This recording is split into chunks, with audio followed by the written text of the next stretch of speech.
जय सोमनाथ सभी लोगों को। मित्रों, आज हमारे बीच भारतीय जनता पार्टी के वरिष्ठ सांसद और वरिष्ठ प्रवक्ता सुधांशु त्रिवेदी जी है।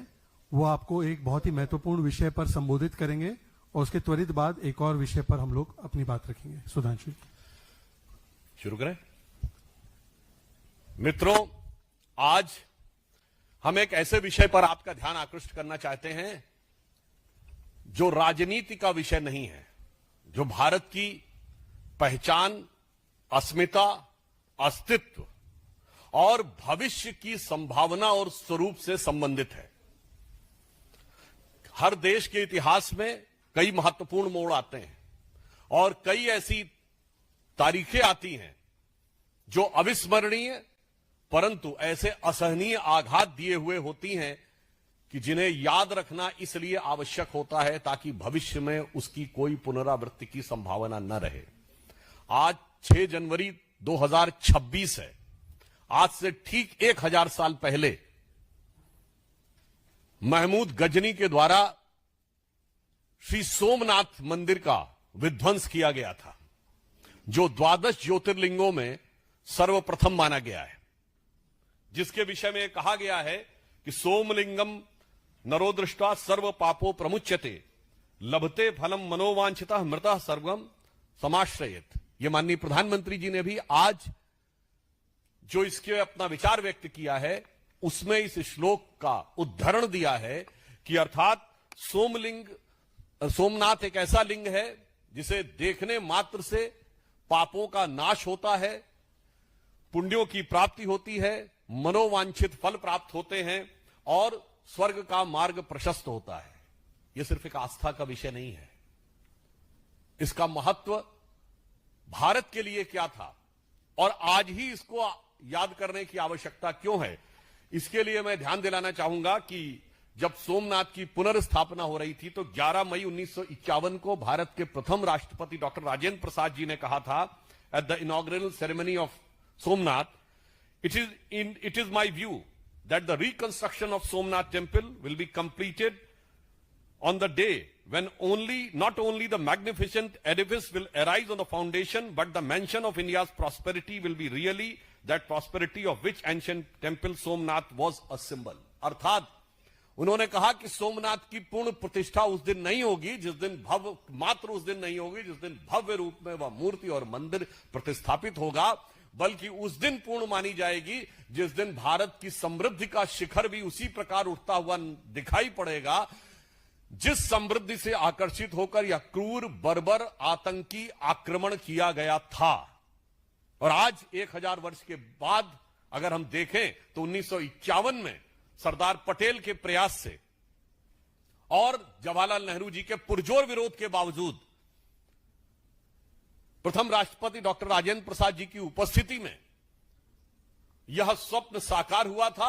और आज प्रधानमंत्री श्री नरेंद्र मोदी जी के नेतृत्व में जो बात डॉक्टर राजेंद्र प्रसाद जी ने कही थी कि समृद्धि की तरफ जब भारत बढ़ेगा तो यह पूर्ण होता हुआ दिखाई पड़ेगा, तो आज पूर्णता की तरफ बढ़ रहे हैं। जब हम चौथी बड़ी इकोनॉमी है, चौथे बड़े स्टॉक एक्सचेंज हैं, तीसरे बड़े ऑटोमोबाइल मैन्युफैक्चरर हैं, दूसरे बड़े मोबाइल हैंडसेट के मैन्युफैक्चरर हैं और डिजिटल ट्रांजैक्शन में दुनिया के नंबर 1 देश ही नहीं है, वर्ल्ड की सारी मेजर इकोनॉमीज में लगातार 2 साल से फास्टेस्ट ग्रोइंग इकोनॉमी है। अर्थात जो सोमनाथ के संकल्प का विचार था वो आज चरितार्थ होता हुआ नजर आ रहा है। दूसरी बात यह आती है कि इसको आज स्मरण रखने की क्यों आवश्यकता है, क्योंकि इस देश की अस्मिता के साथ एक बहुत घिनौना मजाक किया गया। मैं घिनौना मजाक शब्द इसलिए कहता हूं, हमारी जनरेशन के आप सब लोगों ने पढ़ा होगा, इतिहास में पढ़ाया जाता है कि साहब जो कुछ मोहम्मद गजनी ने किया सोमनाथ पे वो तो केवल पैसा लूटने के लिए किया था, उसका कोई धार्मिक भावना से लेना देना नहीं था। और इतना ही नहीं, और इसका स्रोत कहां से आता है, पंडित जवाहरलाल नेहरू की डिस्कवरी ऑफ इंडिया। जो मूल एडिशन 1948 में छपा है उसमें 161 और बाद के एडिशन में 240 के आसपास आ जाता है, तो पेज नंबर वेरी कर सकता है पर आप जाकर चेक कर सकते हैं। वो कहते हैं Mahmud was far more a warrior than a man of faith. Like many other conquerors, he used to exploit the name of religion for its conquest. India was to him just a place from which he could earn the treasures and material.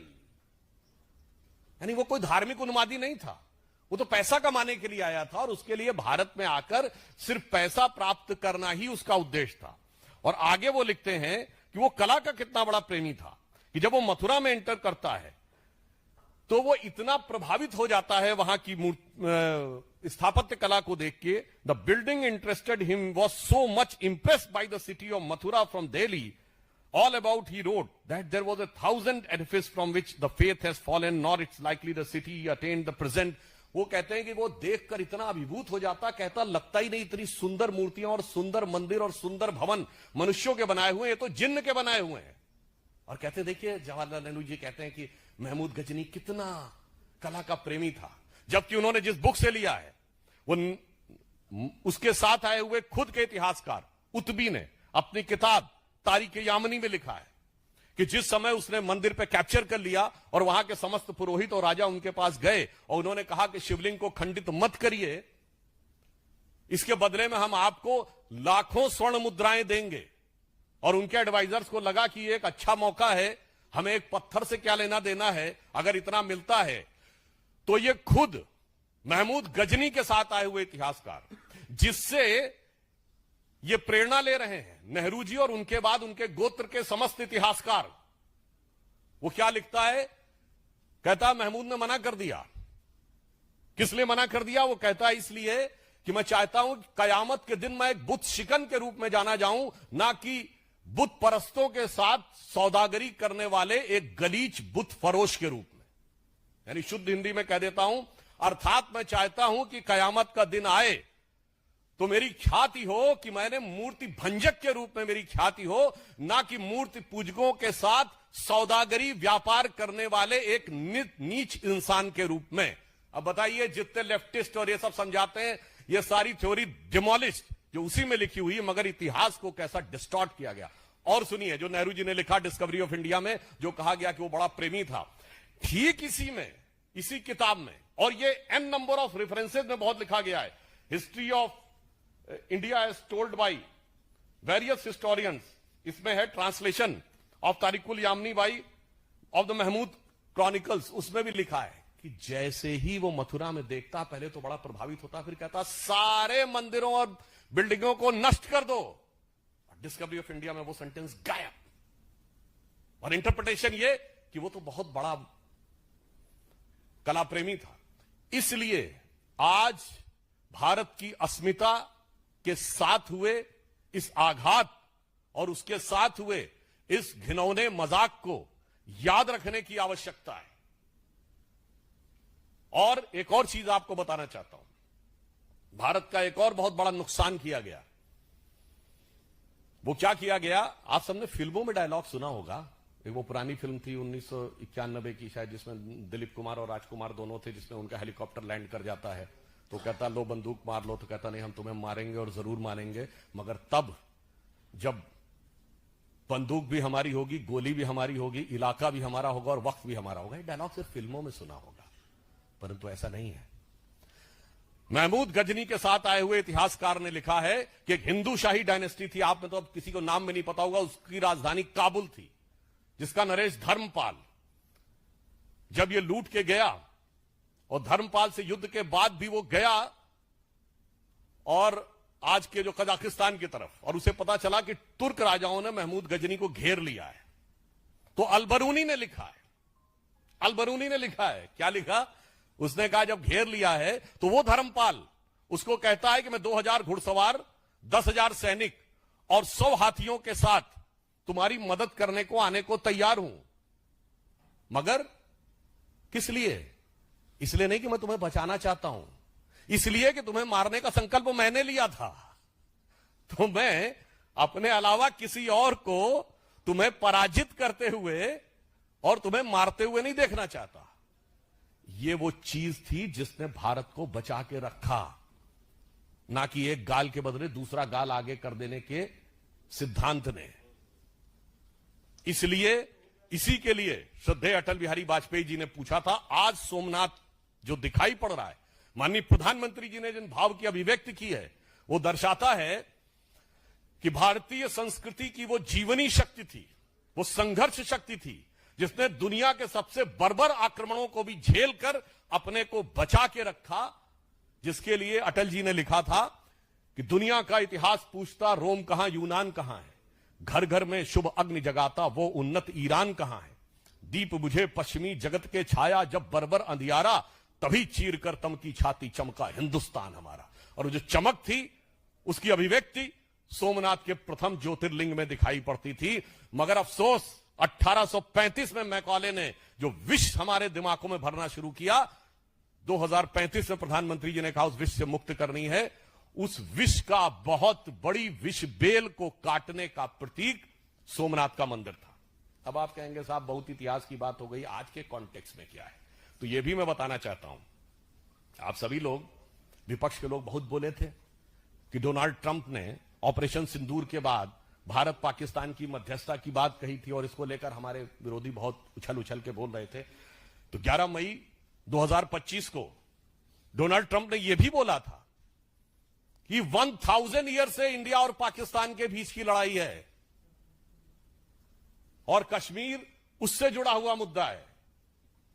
तो मैं पूछना चाहता हूं, इन लोगों में से किसी ने सवाल किया कि 78 साल पहले बना हुआ देश में 1000 साल पुरानी लड़ाई क्यों है?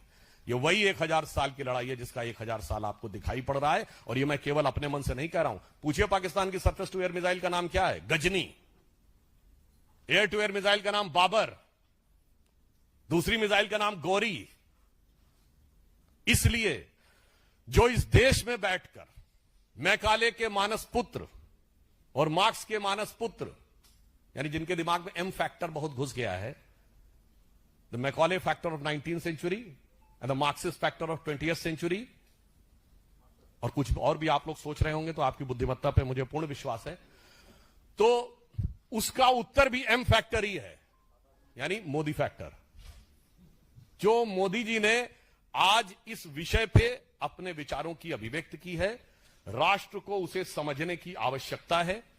और इसलिए मैं कहना चाहूंगा, प्रधानमंत्री जी ने यह बात कही है कि यह अमृतकाल है 22 वर्ष का, और 22 वर्ष बचे हैं उसमें, 25 वर्ष का, और यह वो आधार बनाएगा जो 1000 साल तक भारत का मार्ग प्रशस्त करेगा। मगर उसके साथ साथ उन षड्यंत्रों, धूर्तताओं और कष्टों को भी याद रखने की जरूरत है जो हजारों साल से भारत पे हुए हैं।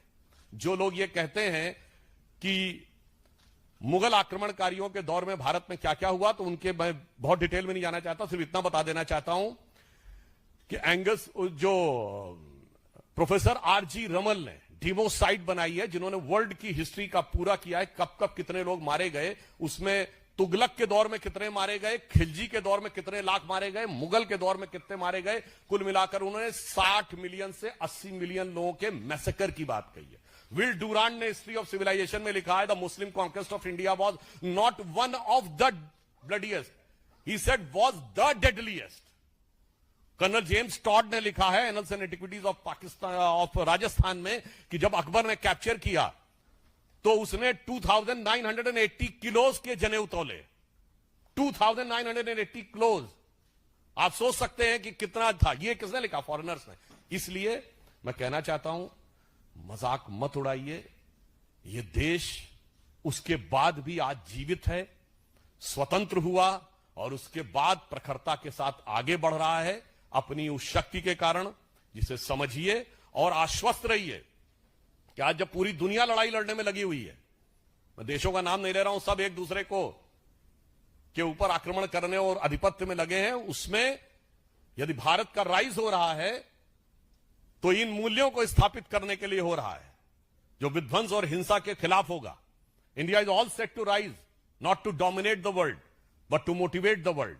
और उसका मूल आधार वह हिंदू संस्कृति, हिंदू सभ्यता है, जिसे कलंकित करने का प्रयास और उसके ऊपर हुए इतिहास के सबसे घनघोर नरसंहार, विल डूरांड ने जो कहा है, उसको छुपाने ही नहीं, नरसंहार करने वालों को महिमा मंडित करने के इस दुष्चक्र और षड्यंत्र को समझने की जरूरत है। और भारत क्या सोचेगा, जो प्रधानमंत्री जी ने कहा कि अगले 1000